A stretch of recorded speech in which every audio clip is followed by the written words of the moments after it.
नमस्कार, आप देख रहे हैं सबन हिंदुस्तानी टीवी न्यूज़ में आप सभी का स्वागत है। फिर एक बार मनपा पर लगा बड़ा आरोप। अब आरोप क्या है इसका भी हम खुलासा करेंगे। बीएमसी एस वार्ड में बड़े ही तेजी से डंपिंग माफियाओं का आतंक, इसी सब को लेकर हम बात करेंगे जनाब शाहिद रिजवी साहब से कि 2 महीने से लगभग उन्होंने एस वार्ड में कई बार इसकी शिकायत दी, मगर अभी तक एस वार्ड के संबंधित अधिकारी क्यों नहीं कर पा रहे हैं अवैध डंपिंग माफियाओं पर कोई कठोर कार्रवाई। तो आइए अब चलते हैं, बात करते हैं जनाब शाहिद रिजवी जी से। सर, सबन हिंदुस्तानी टीवी चैनल में आपका स्वागत है। आपका बहुत बहुत अभिनंदन। सर, जिस तरीके से आपने मनपा का एक बड़ा भ्रष्टाचार आम जनता तक लाने का प्रयत्न किया, 2 महीने से देखा जा रहा है कि आपने इस अवैध डंपिंग माफियाओं के ऊपर आपने एक लगाम पकड़ के रखी है, मगर फिर भी एस वार्ड के अधिकारी क्यों नहीं कर पा रहे कार्रवाई, तो इसको लेकर आप क्या कहेंगे? देखिए, ये मैं बता दूं कि जो डंपिंग है ये दिखने में बड़ा सिंपल लग रहा है, लेकिन डंपिंग एक ऐसा कारोबार है, एक ऐसी चीज़ है जो बहुत सारी चीज़ों को इफ़ेक्ट कर रहा है। एक तो पब्लिक के हेल्थ को इफ़ेक्ट करता है, वायु प्रदूषण होता है, एयर पोल्यूशन होता है बहुत ज़्यादा। दूसरी चीज़ ये कि पब्लिक के पैसे से जो रोड बनती है, करोड़ों रुपए की रोड बनती है, और ये ओवर डंपिंग, लोडेड डंपर जो है रोड पे दौड़ा दौड़ा के ये रोड खराब कर देते हैं। तीसरी चीज ये है कि डंपिंग के लिए गवर्नमेंट ने बाकायदा ऑथोराइज डंपिंग ग्राउंड बनाया हुआ। तो और ये जो प्राइवेट तौर पर अभी क्या फैशन चल रहा है कि कोई भी प्राइवेट प्लॉट खाली है तो वो प्राइवेट प्लॉट वाले से एग्रीमेंट कर लेते हैं, और एग्रीमेंट करने के बाद ये डंपिंग ग्राउंड बना देते हैं। अच्छा, ये ऐसा नहीं है कि कोई एक स्पेसिफिक कोई आदमी है वो चालू कर रहा है। इसमें लोकल पुलिस, आरटीओ, तहसील के लोग, कलेक्टर के लोग, और स्पेशली बीएमसी के लोग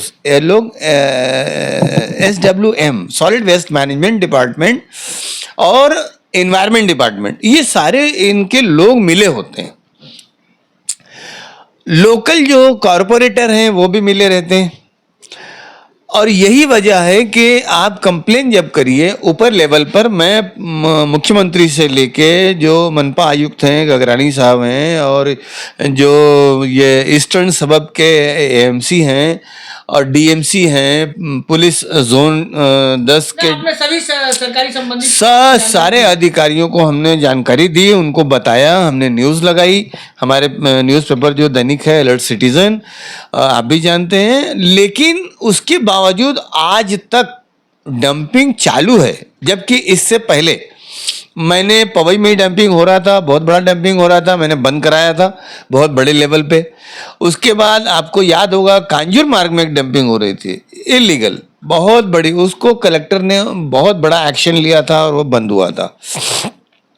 तो अब इसमें चक्कर क्या होता है कि जब आप SWM डिपार्टमेंट के पास जाइए तो वो कहते हैं कि साहब ये तो हमारा नहीं लगता है, ये तो बीएमसी गवर्नमेंट ग्राउंड नहीं है, ये तो प्राइवेट है।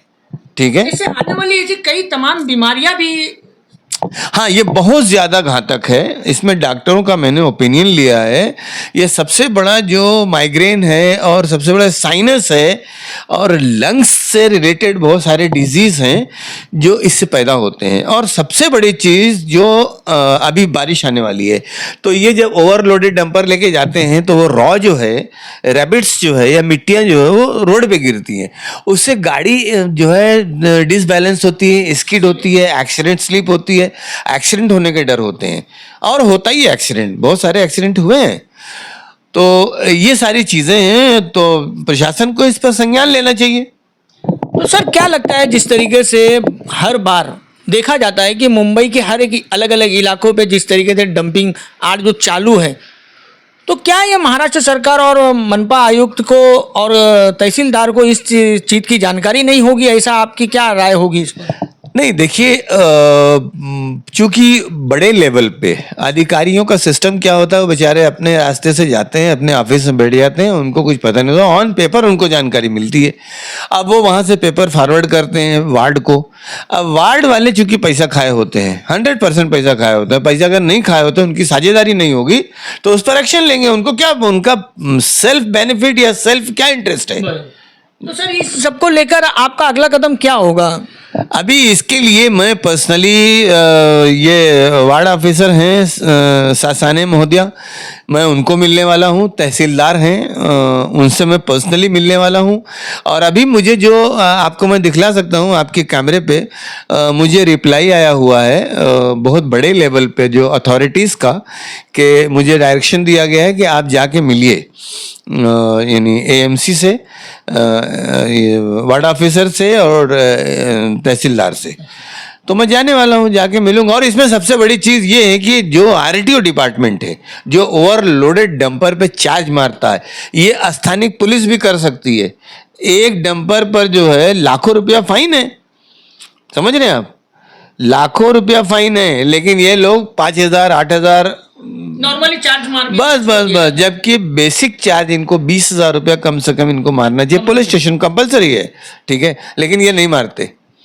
तो क्यों नहीं मारते? इसलिए कि इनका अपना पर्सनल जो है इंटरेस्ट होता है, कहीं ना कहीं ये मुरवत में रहते हैं, या किसी नेता के दबाव में, या तो किसी और के दबाव में, या कुछ ना कुछ तो रहता है बहरहाल। तो सर जिस तरीके से ये पवई आईआईटी के ठीक बगल में ही जो इतना बड़ा डंपिंग यार्ड है, जिसकी आपने कई बार शिकायत की है, तो इस सबको रोक लगाने के लिए आपका अगला कदम क्या होगा?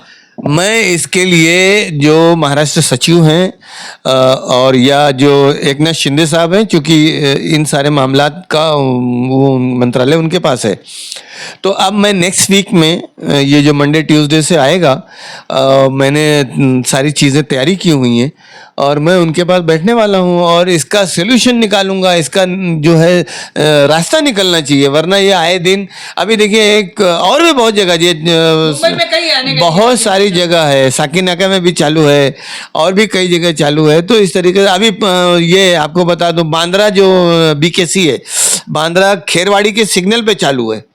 तो इतना खुलेआम चल रहा है, तो क्या मनपा और तहसीलदारों को इस सब की जानकारी होने के बावजूद भी नहीं कर?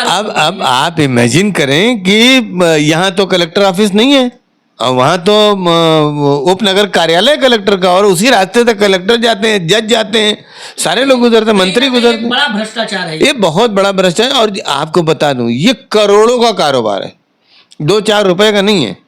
एक गाड़ी 1600 की आती है, 2400 की बिकती है। एक गाड़ी जो रैबिट है या कचरा है, वो 1800 का ये लोग लेते हैं और 2400 2800 का बेचते हैं, ठीक है।